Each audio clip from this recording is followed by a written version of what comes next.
ಈಗ ಸಜ್ಕ ಮಾಡ್ತೀನಿ ನೋಡ್ರಿ. ಒಂದು ಜಂಬು ಕೇಸರಿ ರವೆ ತೊಗೊಂಡೀನಿ ರೀ. ಈಗ ಒಂದು ಜಂಬು ಬೆಲ್ಲ, ಈ ಬೆಲ್ಲ ಹಾಕ್ತೀನಿ ನೋಡ್ರಿ. ಇದರಲ್ಲೇ 2 ಜಂಬು ನೀರು ಹಾಕ್ಬೇಕು ನೋಡ್ರಿ. 1 2. ಈಗ ಗ್ಯಾಸ್ ಚಾಲೂ ಮಾಡ್ತೀನಿ ನೋಡ್ರಿ.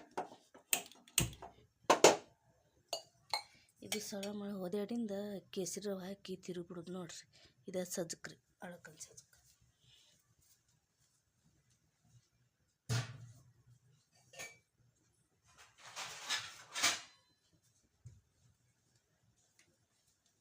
ತಾಟ್ ಮುಚ್ಬೇಕ್ರಿ, ಅಂದ್ರೆ ಜಲ್ದಿ ಕುದಿತೈತ್ರಿ.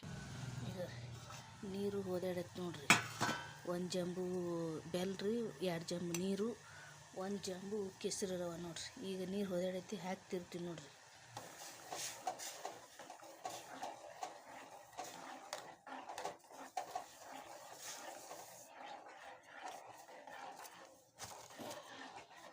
ಇದು ಗಟ್ಟಿಯಾಗೋವರೆಗೂ ಹಿಂಗೆ ತಿರ್ಬೇಕು ನೋಡ್ರಿ, ಕೈ ಬಿಡ್ಲಾರ್ದಂಗೆ.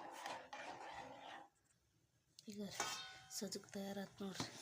ಇಷ್ಟು ಅಳಕ್ಕಿದ್ದಾಗ ಬಿಟ್ರಿ ಅಂದ್ರೆ ಆಮೇಲೆ ಗಟ್ಟಿ ಆಗಿಬಿಡ್ತ್ರಿ.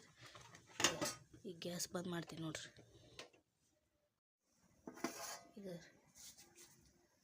ಗಟ್ಟಿ ಆಯ್ತು ನೋಡ್ರಿ. ಈಗ ಸಜ್ಕ ಆರಿಂದ ಹಿಂಗಾಗುತ್ತೆ ನೋಡ್ರಿ ಸಜ್ಕ.